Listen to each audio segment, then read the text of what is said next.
was this pulling away, that he would have to bear the weight of the sin of the world. But he did not abandon him to the grave. There was a sense right at that point of death, when he would die and pass away, after he bore that, God was there with him. That divine nature would come, because it had to pay the penalty. So then someone could say, well, then God will leave you at points in time and then come back and then leave you and come back. Did Job feel that way? Feel that way, yeah, but I don't think he did. He was still under God's care, though. Right. Yeah. He just was not in him, paired up, whatever. But how do you, I mean, seriously, because the same word is used. I will never forsake you. My God, why have you forsaken me? How would I explain that to someone? Because of the purpose of the mission of Jesus Christ at that particular moment. It's unique. It's very special. It's that the perfect man had to suffer. And God's only forsaken because of what? All the sins of the world are being poured out. If a person also feels like they're forsaken by God, are they of all the sins of the world being poured into their heart at that particular time? No, they might be going through a point of a struggle with God. But God is not really forsaken or left them. And he really doesn't leave. Just because he's no longer in Christ, the divine nature is no longer present at that moment, it does not mean that he's on the outside not still protecting Christ. Is Satan there to do anything? Can Satan also cause this perfect man immediately to sin at that moment? No. You could argue that at that point when God pulled away, that he became man, and he thought like a man and felt like he'd been forsaken, even whether he was or not. But remember, he's what? As both the human nature and the divine nature in total communion with each other. And for us, it would be that person that you just know that the Spirit's with you. You hear his voice. And there are times that I know in my life in which I've been in places in which, and even in counseling experiences, where I've heard that movement, that aspect. Many years ago, there was and I typically don't do this. I really don't. But I was in a counseling session, and God, I heard the voice in my head, tell him this. And at first I resisted. I really did. It's like, well, wait, because that's just not my norm. I don't want to be known as a prophet who his prophecy is not going to come about and be stoned. I used to get stoned, but I don't want to be stoned. My bad days. BC days.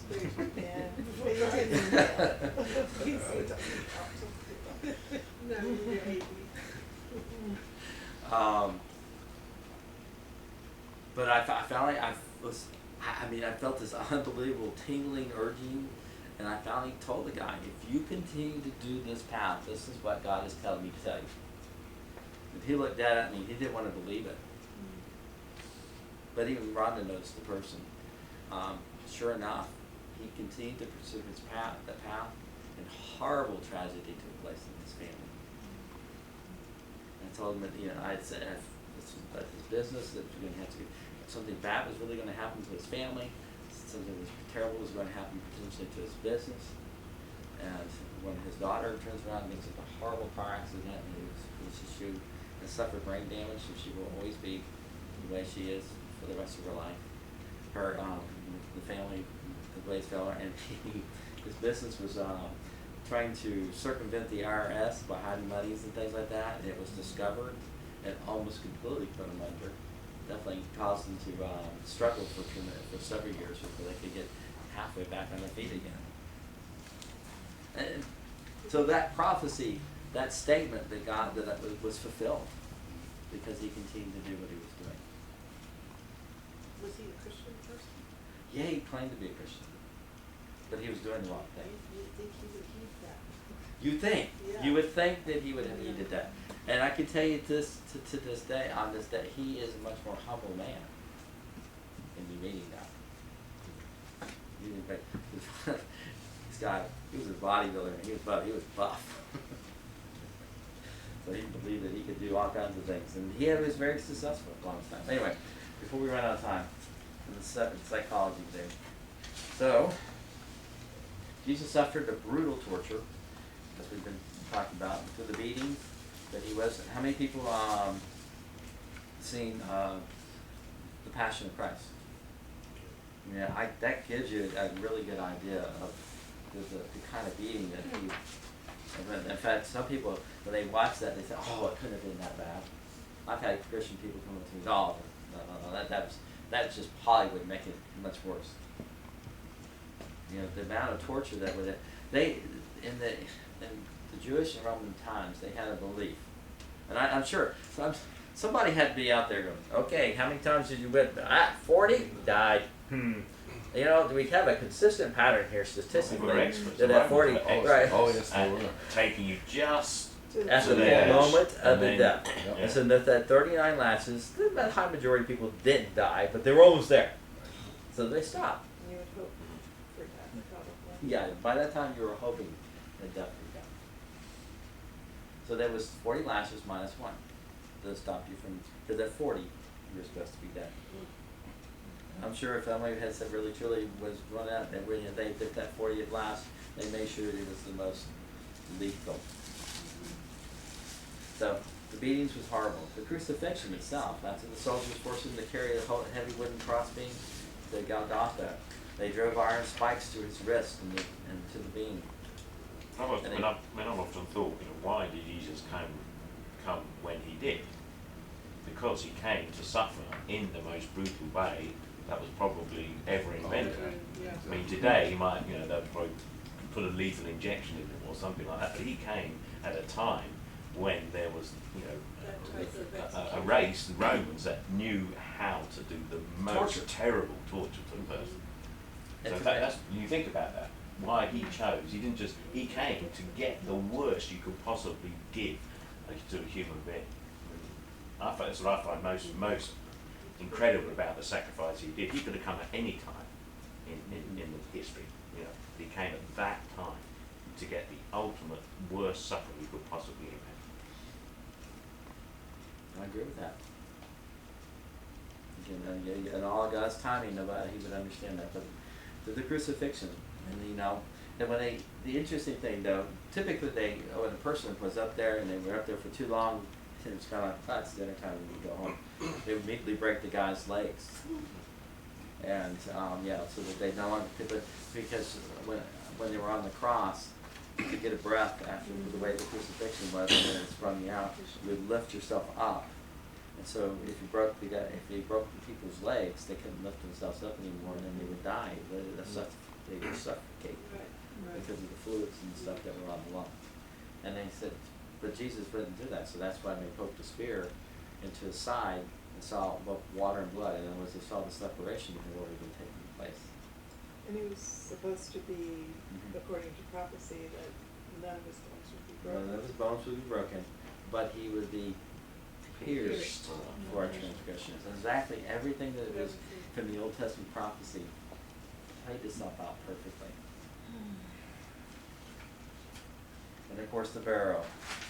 Ironically, 2 members of the Jewish council, Joseph Arimathea and Nicodemus, they begged Pilate for the body of Jesus when he was dead. But they wrapped him in 75 pounds of spices and strips of linen.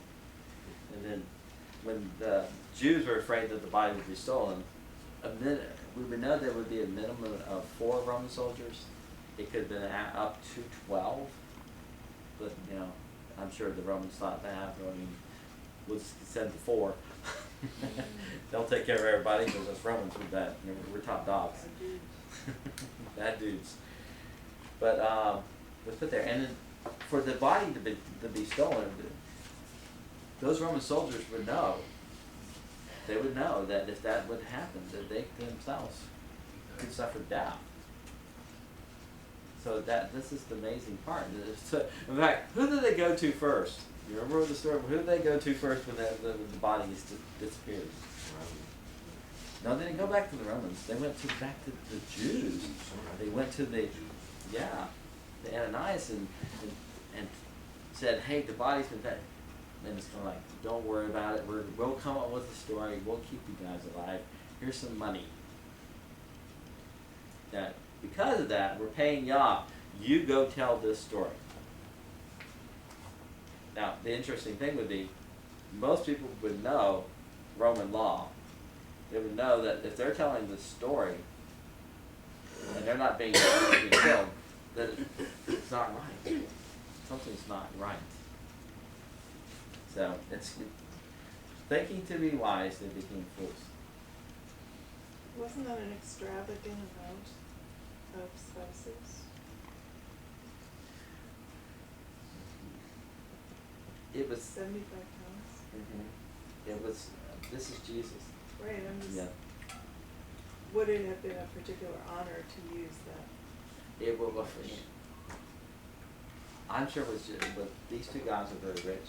You know, Joseph right there. And they know, and this is, they know who Jesus Christ is, and know that. So they out of honor, they probably put the most to preserve his body the most. And it was done in haste, and so that's one of the reasons why the women were wanting to go back and make sure that things were taken care of better. You know, us guys, you know, like when we go and wash, fold the clothes, or do that kind of stuff like that. You don't know how to It's do like, stuff it in the drawer. Running out of time. Get in You here have to- before the sandwich. We're rushing to go. I'm sure it was like that back then. They were mentioning to wrap it up, and the women would come along and would probably would want to make it all look really good. Of course, Jesus' ultimate was suffer spiritually. The Catechism says that he had to deal with the anger of God in the verse of death. And it says in Isaiah 53 that it pleased the Lord to crush him. And so that up to the point where he cried out and heard Mark, why have you forsaken me? I think that kind of answers a little bit our discussion. I mean, God can't die, so he had to remove himself, otherwise there would be no death. Right. If God was still in him. So that's why he had to do that, otherwise there would be no death. Because God can't die. That's a good point. That's an excellent point. All right. Question: how was Christ? We looked at earlier how Christ was exalted in this exaltation. A couple key things that Jesus, of course, God raised Jesus from the dead. The resurrection is not a mythic parable about the triumph of the good over evil, or is it a reincarnation? Just as Jesus foretold that he would be killed and raised from life again to life again, so his words were fulfilled. Christians believe in the literal, and we do, that the literal, physical, bodily resurrection of Jesus Christ was an actual event in history. And it's a central fact of what God had written into history. Now, sadly, there are churches and beliefs, you know, the Presbyterian Church of the USA, Union Seminary is one of the places I actually went and visited Union Seminary one time, just because I was selling books in Kentucky. But they were the ones that really promoted the theory very heavily, was that Jesus swooned on the cross.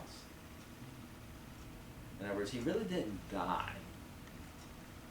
And considering, you know, how many people today, doTERRA, I mean, that's a big thing that's out there, right? doTERRA oils and those kind of things, and spices and that kind of, all this bring about what? Healing. And so, him being placed with these amount of spices and these kind of things in his body would have been brought about a sense of healing to the body. And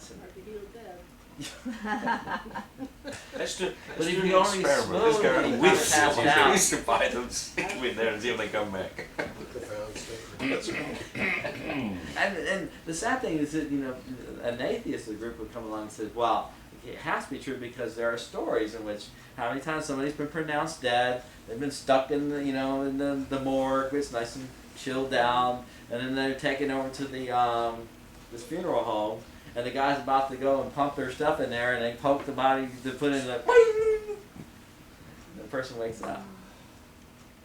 But they were dead, right? They were pronounced dead. And so they'll use those kind of illustrations like that. Now, considering though, most of those people don't have bodies that have been beat up, destroyed, ripped to shreds, lost a lot of money, big stuff in them. I mean, they don't have that stuff. Nails through your Yeah, I mean, exactly. it even when taking off the That's why I cross, said, it said volunteers. those holes would still go in through there. that. The bleeding, I mean, the bleeding must still have gone on.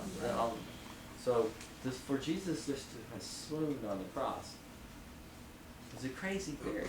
But This that is was the taught in division of- seminaries for a while. It's a division of the Presbyterian Church, I believe, says. The Presbyterian Church in the USA. USA. Unitarian Seminary was one of their key seminaries. They were one of the, and then the weirdest thing is it's in Kentucky, so you think we're part of the Bible Belt, but they would never have gone off in that particular direction. But no. So Jesus died a physical death, but not a spiritual death, is what I'm thinking. No, because it's back to what I just said.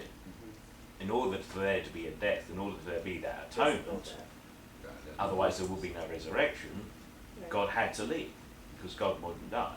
So there had to be that Well, separation. his body could perish. His body could die. But the physical part, yeah, but Jesus' body, definitely. But remember, It- Jesus it's- was it's- holy God descended and into holy hell, man. right? So there had to be that separation. So the holy God part had to leave, so that the holy man part could die. Right. Yeah. That his physical self could bear all the weight of the sin. Right. In fact, that would be another thing too. How in the world could he have swooned on the cross? Also being the one bearing every bit of the weight of the torturous aspect of every one of our sins, the feeling the weight of that. I can't even imagine what that was like. So was he in hell for 3 days? That would be one of the, we'll have a discussion along that a little bit later about that, because that is one of those areas in which there's debate about what does that really mean. There also is debate about, we called it 3 days, but if he's out of time, it could in essence have been almost an eternity, so that's another debate. Yeah, so. And what does it mean that he descended into hell, and where is hell, and what place? And then in the Hebrew tradition, there was always there was two compartments of hell. You had Sheol and you had Hades. And of course, at the final judgment of everybody ultimately ends up in Hades. Because of Sheol, that's where the Catholics get the idea of purgatory. But isn't it also, back again, it's the same thing as there, hell, in its ultimate thing, is a complete removal. Complete separation from God. So if you think about that, he said, why have you forsaken me? You've been completely removed from God. Right. So in essence, then he's in hell. And Because you are that's completely one removed of from God. some of the theologians will point out. Yeah. That he right then and there experienced hell right on the ultimate hell from the cross, because he's feeling this complete separation from God. Because that's what hell ultimately will be, complete separation from God. So we can have a long discussion, but I would run out of time. At this Well, let me just stay No, here we're- for the next opportunity, is it? Alright. We raised that his body had gone through the tomb and was sealed and was well guarded at the time, so it did. His resurrection, ultimately, when he was no ghost. He was not somebody who he could be seen, he could be heard, he could be touched. But you know that he told Thomas to touch him in this science. And he ate fish, you know, if he was just totally a ghost, you know, was eating fish, it's just, the fish was going to fall out there, you know. Got a digestive system, man, comes in, goes out, right off the bat. Nathan's hot dogs. Win the contest on July 4th.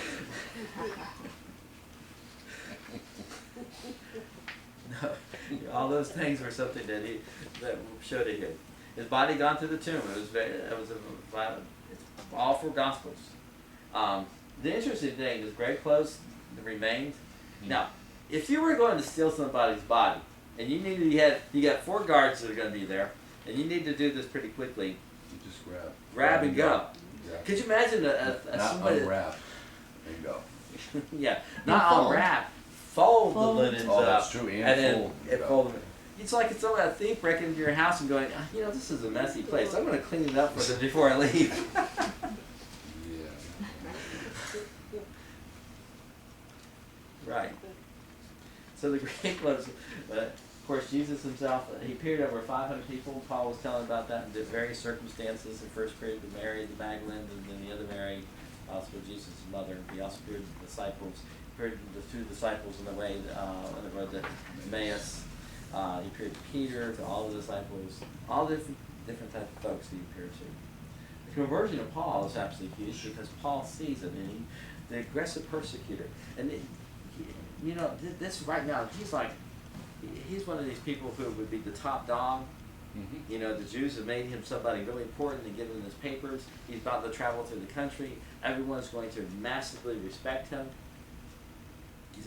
Why would he want to give that up? This was guaranteeing him that he was going to probably be one of the high priests eventually because of this, what he was doing. I mean, he was doing the bidding of what would get him there. He was going to do the Pharisee of Pharisees. He was going to really, and yet first he changes completely. That in and of itself is an absolutely huge testimony. And of course, finally, points out from our Westminster, the martyrdom of the apostles, perhaps the most convincing evidence of all, because not a single one of them denounced.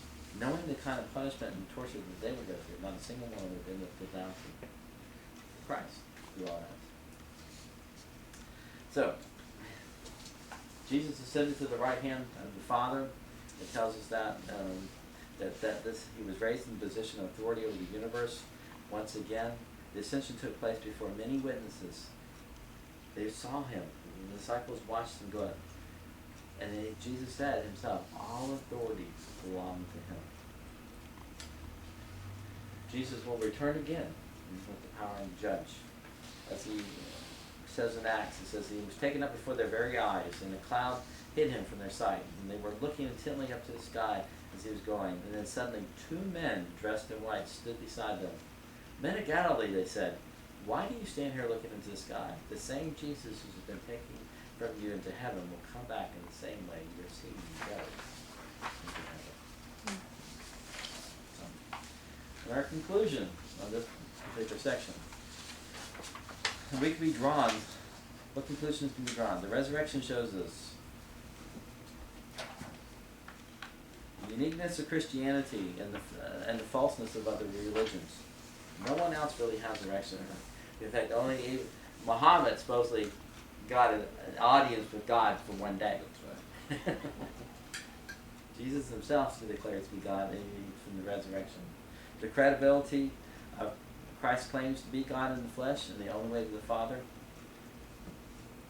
He is the ultimate spokesman for God and the fullest revelation of God to us. Jesus is the only legitimate focus of saving faith, and the gospel is true. God will forgive our sins as he promised and will grant us. Crucifixion also shows us the great evil of sin and death of God's Son was necessary to remove it, and yet the great love of God for us, and that Jesus Christ was willing to die. More than pursue life and death, motivated by passion to rescue us. More than that, he pursued life and death, motivated by his passion to rescue us from eternal death. So, together, the crucifixion and resurrection of Jesus shows us that he is worthy of our hope, our complete trust and obedience.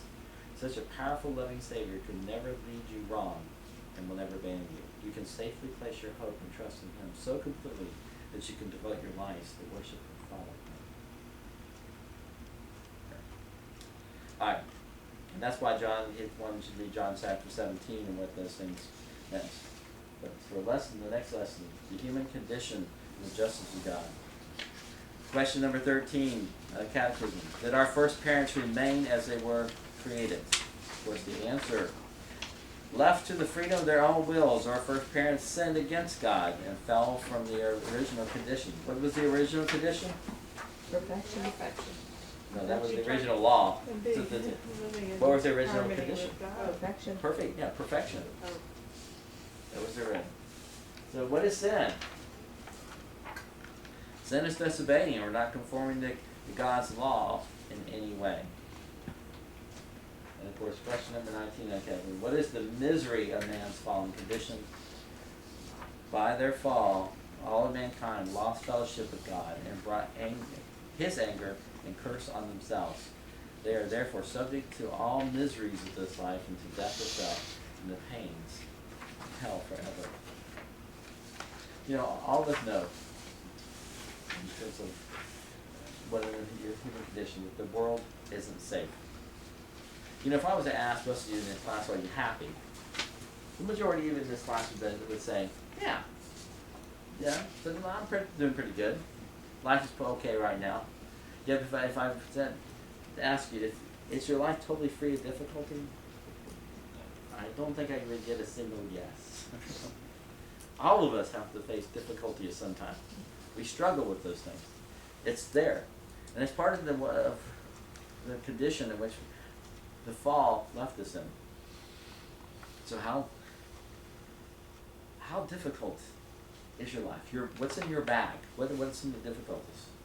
We all live at a risk of what tomorrow might bring. But in fact, in most times in history, in most places around the world, the majority of people, life is very difficult. And the pursuit of happiness is a low priority versus the pursuit of daily survival. They live at risk of nature, drought, famine, disease, earthquakes, and floods, and at the risk of other people. Murder, rape, war, slavery, oppression, injustice of every kind. We can look at that, and the whole situation just happened in Oregon. You know, all those people went to school that day, went to the college, believing it's just going to be another day at college. And then a crazy person walks in and chooses to, and of course, and the wild thing is that crazy person purposely targeted Christians. So the world's definitely unsafe. The human heart, of course, isn't good. We can all point to examples of moral goodness and moral badness in people. You know, like the history of Mother Teresa or stories of Saddam Hussein. But here's the interesting thing. If you were to ask most people, are you good?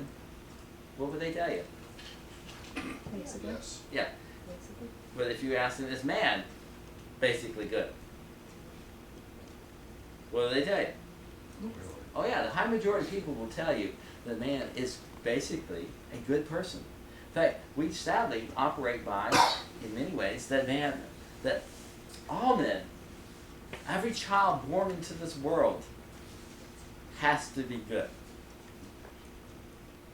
In fact, it's only because of our inability to really parent them right that our children go in that awful direction. And so, as parents, it's totally our fault that our children are doing the bad things. This is a really mixed bag, this whole area. It really is. Because for me, there's that total contradiction, which, you know, we fell from grace and we're fallen people, and we lost that relationship with God. And then over here, we're made in the image and likeness of God. Right? So for me, this is one of the areas I find most, you know, Well, when are we created to the total image of God? At the beginning, in perfection. Okay? That image gets distorted because of the fall. Because of sin itself. It doesn't take away from the very fact that we contain qualities and characteristics. yeah, but then you come to the Catholic theme of the whole original sin, and that's what baptism is about, and I'm not sure I particularly subscribe to that, but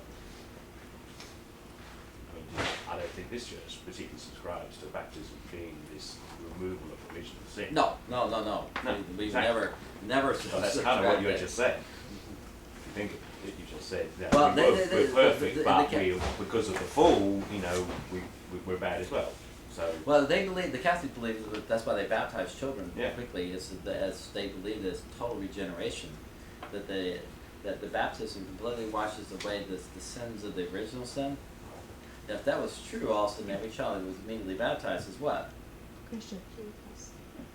Almost Jesus incarnate. Yeah, hey, perfect. Because the original sin is completely, and yet what do those children continue to go do? That was. Continue to- that's because we live in a fallen world and we If have my bad mom parents. was there, she'd tell you. Back to the bad parent. Yeah, bad parents. It's all of it is our own fault. So bad Should have a parents. week's Ask me to take discussion them on this in, we get them Sunday. in, all mixed up. We still go mess them all up again. No, our baptism for the Presbyterian Church is the belief that we're placing a sign on the child that they're going to, that within the covenant that if we continue to do our best, that God will honor that and bring them to that place of salvation one day. But the scriptures are full of, and this, well, here, what does Disney always tell us? Follow your heart. Yeah. Always say. Just follow. Because your heart is basically good. So whatever you choose and following your heart is going to lead you in the right direction because it's basically good. I know that there was times when I followed my heart and it was not in the right direction. It was definitely doing the wrong thing. I have to check my heart a lot of times to make sure, oh, no, that will definitely screw things up.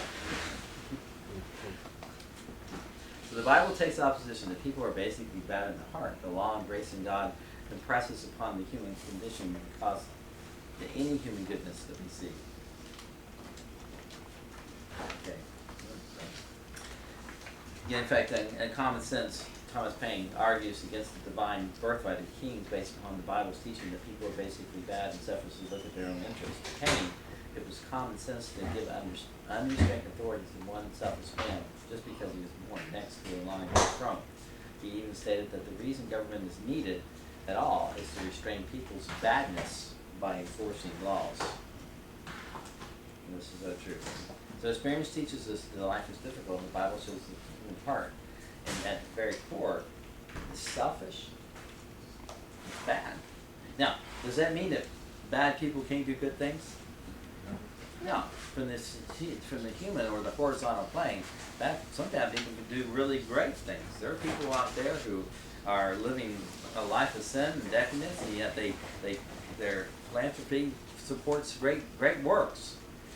They give money to cancer research, and they help out the children and orphans, and they build hospitals, and they do these great things that we go, oh, that's good. And from a horizontal aspect, that's it. But they do it for whose purpose? For whose glory? Their own glory. Their own glory. And anything that we do that's outside of giving glory to God is what? Every single one of our works, as it tells us in Isaiah, is a filthy rag. And Isaiah uses a very distinct Hebrew word there. He uses the menstrual cycle rag. They're like old discarded menstrual debt to God. They're nasty. So ultimately, how did humanity get this way? First, the Bible teaches us that God is not the author of moral evil. God saw all that He made and it was very good. Because God is good, all that He does is good. Now, here's an interesting thing. What did God do that so many people blame Him for the evil in this world? He made a rule. He made a rule. Yeah, good thing.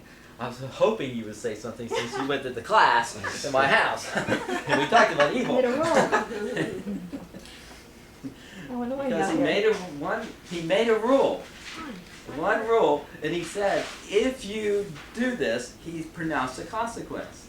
He pronounced a consequence to it. So, is He the author of evil? No. All He did was He authored the fact that you have a choice. He gave the person the opportunity for a choice by making a rule. And in so doing, then we choose to either go the path of evil, because He says, He defines it, He defines evil. And He says, this would be evil if you do this. I'm not going to make you do this. But if you do, then you author evil into your own life. Because God Himself cannot do that. It's not part of His character. Do you think most people think that deeply, though? I don't think most people think about the rule.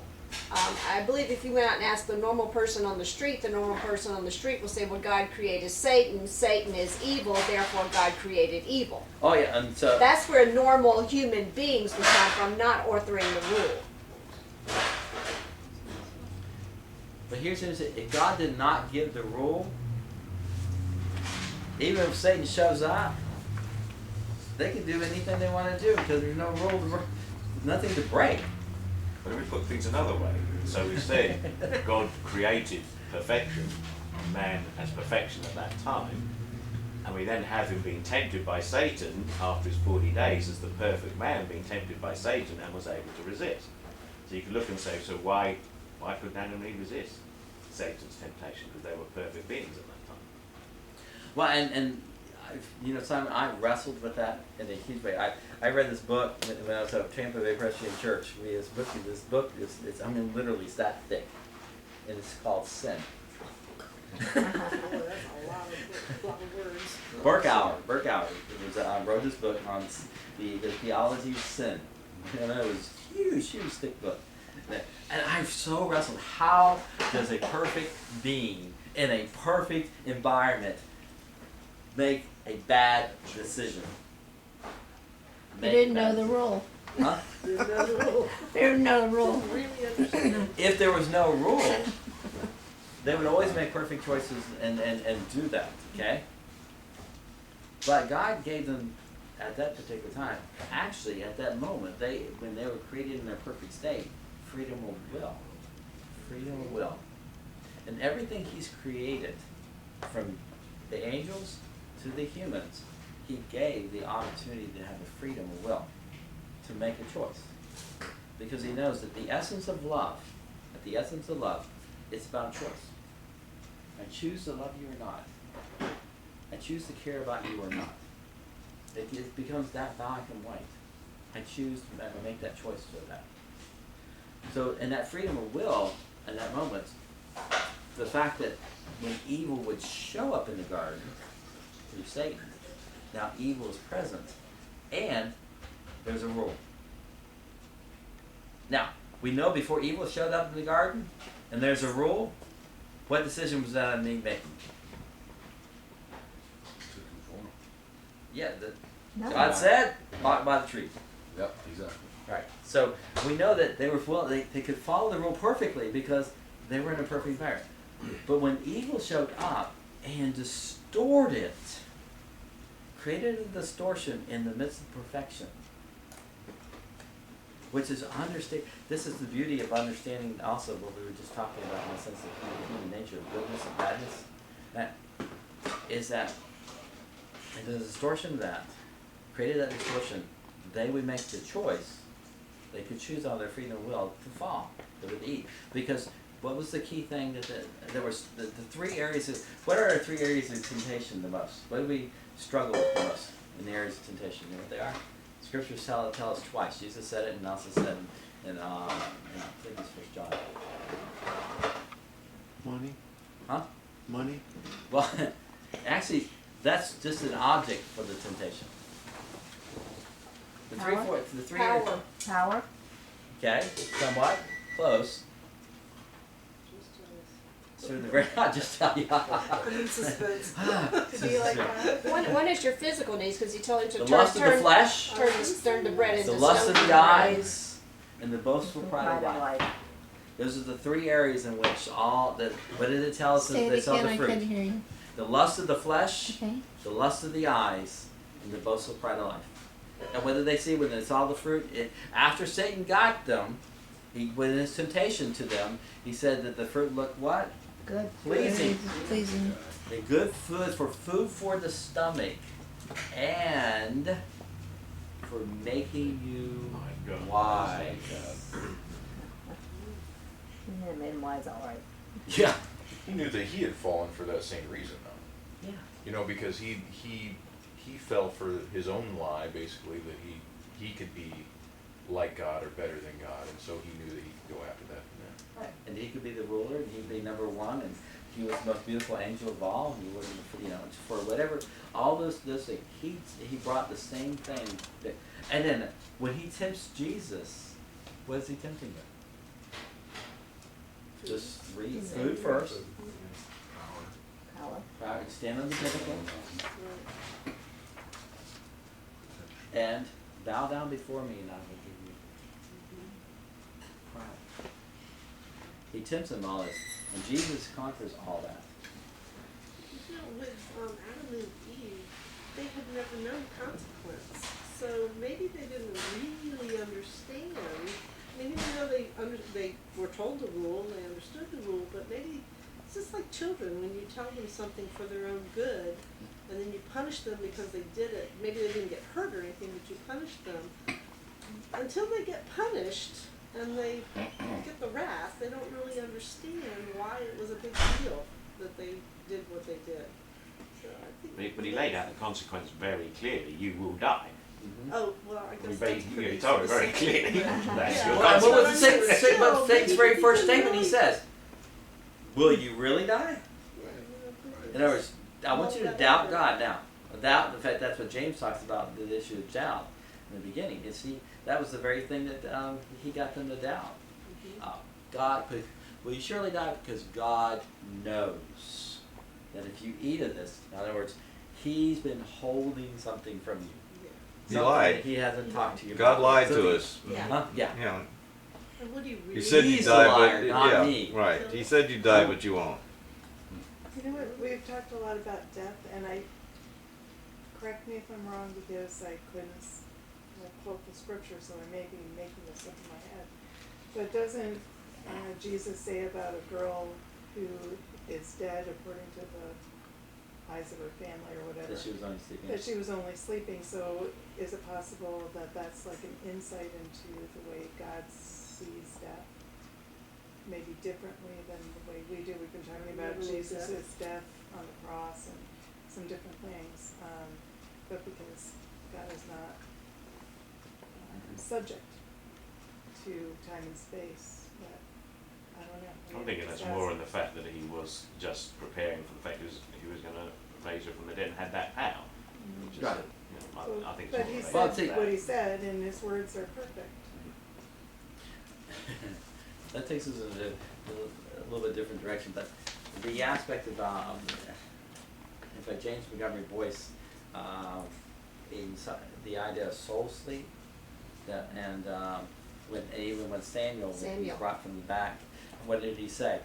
Why have you wakened me from Why my have you sleep? wakened me? Why have you disturbed my rest? Disturbed my rest. So this, that It's part an that's in interesting there, idea. and then, but yeah, but that's that would be some other. These are the fascinating things Right. about theology, things that could lead to greater discussions and further on beyond what this class is supposed to be. We're trying to give you some foundations, but good thoughts, good ideas that classes like this are supposed to be giving to Well, us. I have another question.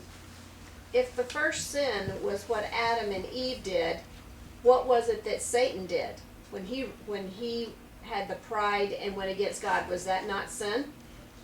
So was there a law before the law? Was there a rule before the rule? Because There the was a only rule way behi- Satan could fall would be if Satan broke a rule. But that would be a rule in heaven that we're not privy to. We only can understand it based upon what's inferred by what the scriptures tell us. It's inferred that there was a rule. And then, of course, the ultimate rule, it says in the beginning, thou shalt have what? No other gods before me. The very first That's statement that before God me. gives us in the Ten Commandments. That becomes the universal rule always, at all times. So Satan cannot even be greater than God. I'm sure that rule existed in heaven. That he would know that, because then God gives man that particular rule. And with Adam and Eve, what they did, they're communing with God every single day. But Satan turns around and tells them that they would be like God. That he gets them to break that rule that they don't even know. But the core rule that God said that would be a consequence that they would know was don't eat of that tree.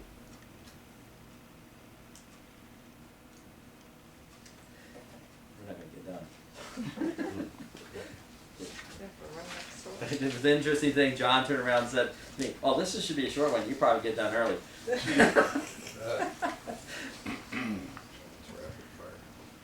Well, the thing is, when we got to the difficult discussion, Sean said you have to ask Tom. So. Yeah, right. He did do an effective pass. He did. All right, God gave humanity the freedom and responsibility to make moral choices. He gave humanity. The Lord looked upon man and put him in the garden to take care of it, and he commanded them, but he told them not to eat it. So he gave two things. He gave humanity a commission. The commission was to take care of the garden. The word take care conveys the idea that man is responsible to preserve, protect, and to develop the garden. He's supposed to work it and do those things. And the interesting thing, dude, by the fact that he would do this, it was going to be easy. It's like being able to have a garden and doing that, and you don't have any weeds growing up in the middle of it. You don't have to pull the weeds or really. It's an easy thing, but you just got to do the pruning and the take care. And of course, besides giving a commission, he gave him a command. And that was the first law, the first command. Do not eat of the tree of God's good and evil. Wouldn't it be, and we talked about this morning, well, wouldn't it be lovely to live in a life with this is one rule? Yeah. Yeah. Everything else we can do with one rule.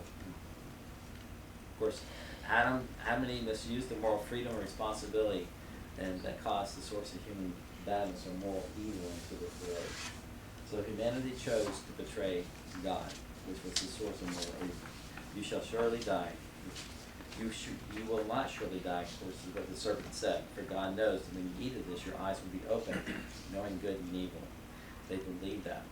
Adam and Eve had never known anything but safety, provision, love, and protection of God.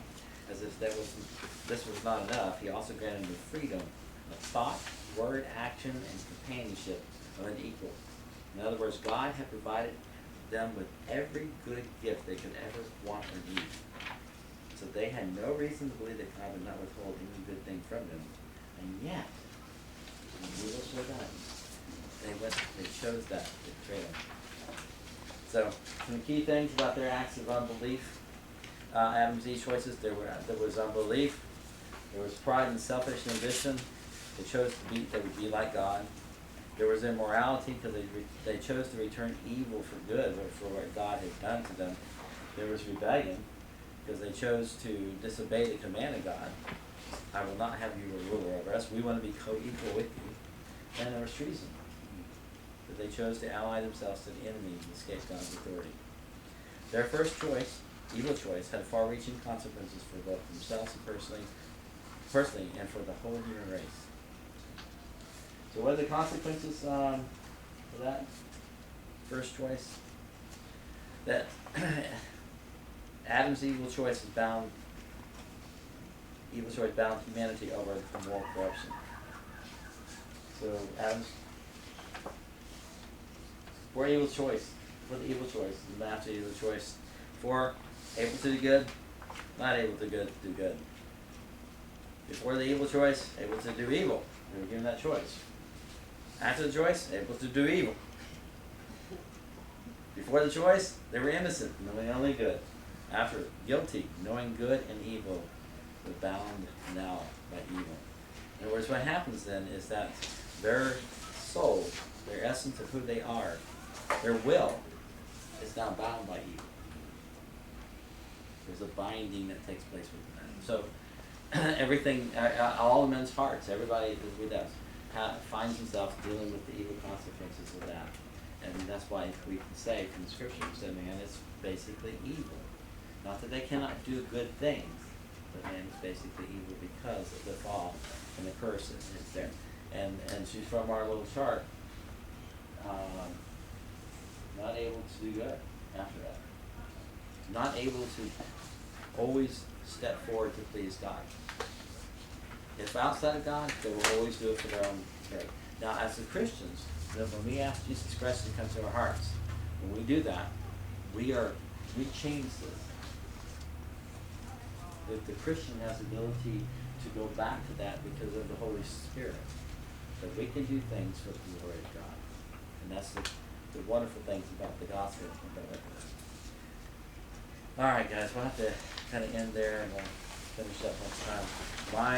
My homework assignment to you, if you go in the very back, page 40, it says, please read Matthew 5-7 and answer these questions. We'll start off. We'll get to that next time when we get back together, and we'll finish up this and work at answering those questions on Matthew 5. Let me go ahead and pray. Heavenly Father, thank you for this time that we've been able to have. Some great discussion, Lord. Just trying to understand the deeper things about what you would have us know, because these are the things in which we're going to have to go out into the world and work with people about. And so I pray, Lord, that you will help us to always remember that with the Holy Holy Spirit's with us, that we can speak these things, talk about them, and you will do your work then, if we are willing to be bold enough to share what we learn and understand about who Jesus Christ is, and be firm about that. And I pray for all of us that our faith will increase, our connection with you will grow, because we are understanding more about you. Not because we're going to eat some fruit there, but that we take the word in, your word, and we make it so much part of our lives, we're able to live it out, and that we can get back to that place that we are able to do good to glorify you.